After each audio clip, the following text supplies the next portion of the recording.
Joining me now is Missouri Senator Josh Hawley. Senator, I saw this, and it's so bad in Washington now that all my reaction now is, of course they did. Doesn't surprise me one bit.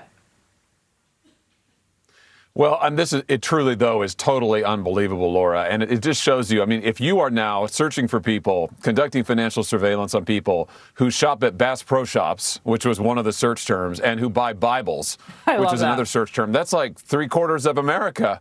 I mean, it just makes you wonder, why is the Biden administration so afraid of Americans? That this is what they're doing, spying on all of our accounts. And as for the banks, Laura, all I can say is these guys act like they own us.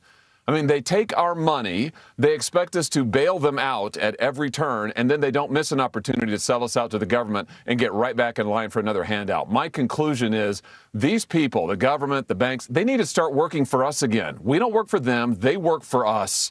It's time that they started acting like it.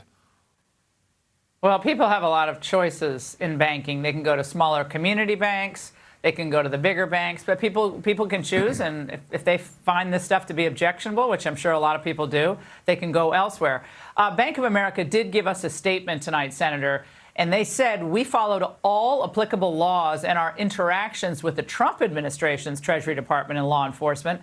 These interactions began when the Trump administration's Treasury Department urgently gathered major banks and law enforcement on January 15th, 2021, and shared information regarding potential criminal activity that could disrupt the upcoming inauguration. So, Senator, they're pegging it on this is just sensible. And look, technically, Donald Trump was still president. So, technically, this was his Treasury Department. But we all know these are swamp bureaucrats burrowed in. These aren't political appointees at these places.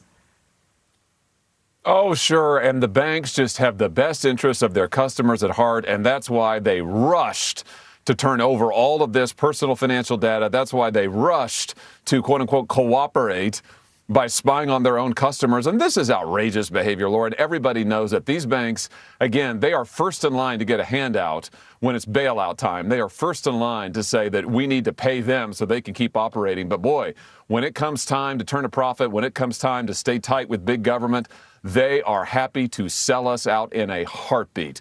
I just hope that everybody out there realizes that these big banks, the big bank, big government collusion continues. These people are not our friends. Yeah, well, this has been going on for years and years. That's why the bank bailouts in 2008 were a disaster. I mean, all of that, TARP 1, TARP 2, and all these Republicans voting for it. Senator, I have to ask you about this border deal, which is in the works. We have good reason to believe the bill is largely already written, although they're like, oh, we haven't negotiated all the points yet. I mean, it's ridiculous. I know how these things work. What is your message to Senate leadership, given the fact that we're going to have an election in, several months, and President Trump, if he's elected, in 24 hours, we'll have this border largely secure?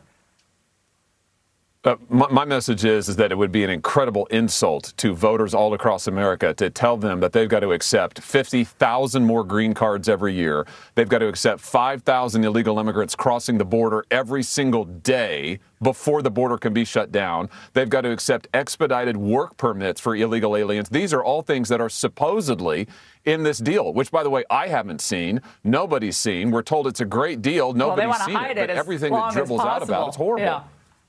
Of course they do. No, they want to hide it as long as possible. Scrutiny. So it's, Friday night dump. That's my prediction. Senator, thank you. Great to see you tonight.